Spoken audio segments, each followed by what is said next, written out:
कुलधारा के अंदर एक रात, और फिर सुबह कभी नहीं आई वो तस्वीर आज भी मेरे फोन में महफूज है। रात के 2:17। कुलधारा गांव की एक वीरान गली, और उस गली के आखिर में एक औरत खड़ी है।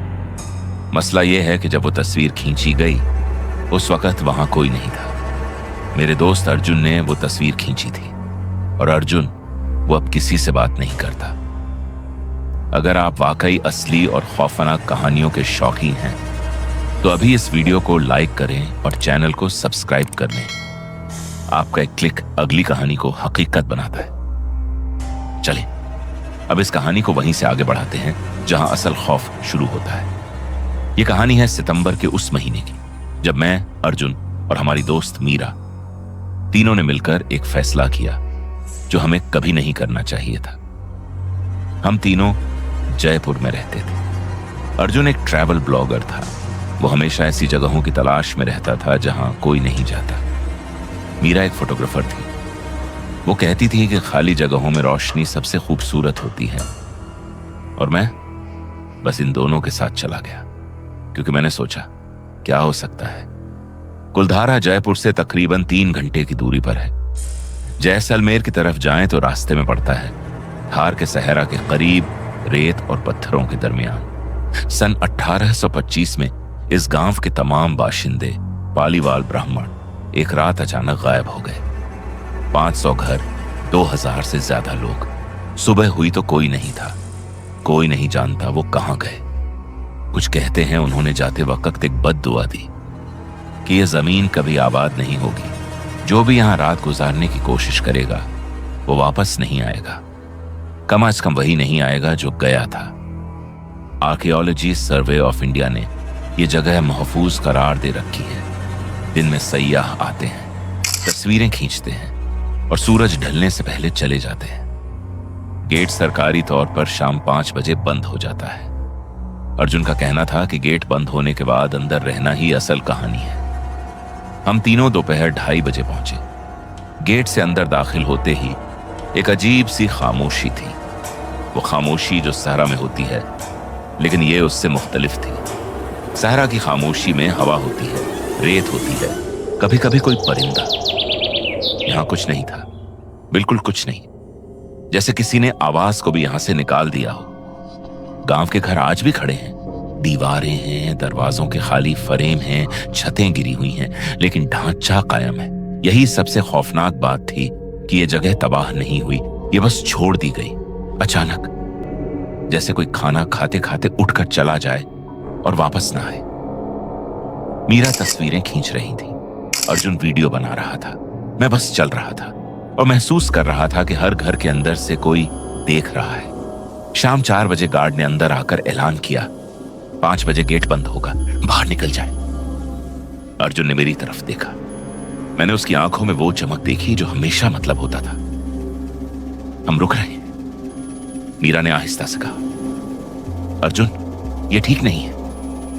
अर्जुन ने मुस्कुराते हुए कहा, बस एक रात, सुबह 6 बजे गेट खुलता है, निकल जाएंगे।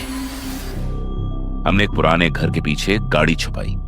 गार्ड ने गेट बंद किया और कुलधारा हमारा हो गया। पहले 2 घंटे बिल्कुल नॉर्मल थे।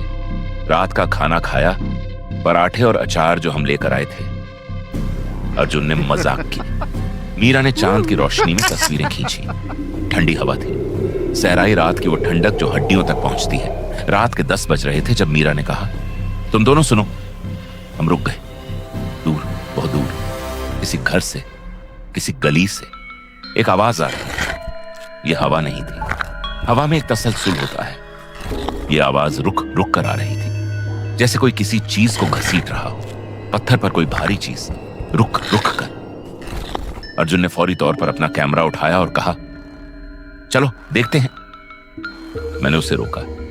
अर्जुन मत जाओ, उसने कहा, यही तो कंटेंट है यार। हम तीनों उस आवाज की तरफ चले। गांव की पुरानी गलियां रात में बिल्कुल मुख्तलिफ लगती। दिन में जो घर महज खंडहर लगते थे, रात में वो जिंदा लगते थे। हर दरवाजे का खलीफ फ्रेम एक सियाह मुंह की तरह था। हमने टॉर्च की रोशनी में चलना शुरू किया। आवाज बंद हो गई थी। हम रुक गए। फिर वही आवाज, लेकिन अब हमारे पीछे से। अर्जुन ने पलट कर देखा। मीरा ने अपना कैमरा उठाया। मैंने टॉर्च घुमाई। खाली गली, कुछ नहीं। अर्जुन ने कहा, चलो वापस चलते हैं अपनी जगह, कोई जानवर होगा। हम वापस मुड़े और चलने लगे और तभी मीरा ने मेरा बाजू पकड़ा। उसने बिल्कुल आहिस्ता से कहा, वो घर, वो पहले वाला घर जो हमने पास किया था, उसके अंदर रोशनी थी। मैंने पलट कर देखा। दूर उस घर के खाली खिड़की के फ्रेम से एक बहुत हल्की नारंगी रोशनी जैसे दिया जल रहा हो। हम तीनों चंद सेकंड तक खामोश खड़े रहे। अर्जुन ने कहा, ये कोई टूरिस्ट होगा, हमारी तरह रुका होगा। लेकिन उसकी आवाज में अब वो यकीन नहीं था जो पहले था। अर्जुन उस घर की तरफ चल पड़ा। मैंने उसे रोकना चाहा लेकिन वो नहीं रुका। हम दोनों उसके पीछे गए क्योंकि अकेले रहना उससे भी बदतर लगा। घर का दरवाजा नहीं था, बस एक खुला फ्रेम। अर्जुन अंदर दाखिल हुआ। उसने कैमरा चला रखा था। मैं उसके पीछे गया। कमरे में कुछ नहीं था, ना रोशनी, ना दिया, ना कोई इंसान। लेकिन फर्श पर ताजा राख थी। अर्जुन झुका और राख को छूने लगा। ये तो अभी की है, अभी कुछ जला है यहां। तभी छत से कुछ गिरा, मिट्टी का एक टुकड़ा। हमने ऊपर देखा, छत नहीं थी, खुला आसमान था। और फिर मीरा ने अपने कैमरे की स्क्रीन को देखा और कहा, ये क्या है? उसने कैमरा हमारी तरफ फेरा। स्क्रीन पर लाइव फीड में उस खाली कमरे में एक साया था। एक साया जो किसी जगह से नहीं आ रहा था। कमरे में कोई रोशनी नहीं थी, कोई चीज नहीं थी जो साया डाल सकती। लेकिन स्क्रीन पर वो साया हरकत कर रहा था, दीवार के साथ साथ आहिस्ता आहिस्ता नहीं, हमारी तरफ। अर्जुन ने कैमरा बंद किया। हम निकलते हैं अभी। हम तेज चलते हुए गली में निकले। तभी आवाज आई, वही घसीटने की आवाज, लेकिन अब बिल्कुल करीब से। हमने दौड़ना शुरू कर दिया। मैं आगे था, मीरा मेरे साथ थी, अर्जुन पीछे था। हम अपनी गाड़ी की तरफ भाग रहे थे। तभी अर्जुन ने कहा, रुको रुको, एक सेकंड, मेरा बैग। मैंने पलट कर देखा। अर्जुन रुक गया था। वो किसी चीज को देख रहा था। मैंने टॉर्च उसकी तरफ फेरी। अर्जुन के सामने गली के दरमियान एक औरत खड़ी थी। सफेद कपड़े, खुले बाल, पीठ हमारी तरफ, बिल्कुल साकित। अर्जुन ने आहिस्ता से कहा, मैडम, कौन है आप? यहां क्या कर रही हैं? कोई जवाब नहीं। मीरा ने मेरा बाजू कसकर पकड़ लिया। अर्जुन ने एक कदम आगे बढ़ाया। मैडम, हम टूरिस्ट्स हैं, क्या आप ठीक हैं? और फिर वो औरत बहुत आहिस्ता मुड़ने लगी। अर्जुन ने उस वक्त तस्वीर खींची, और वही तस्वीर जो मैंने आपको शुरू में बताई वो थी।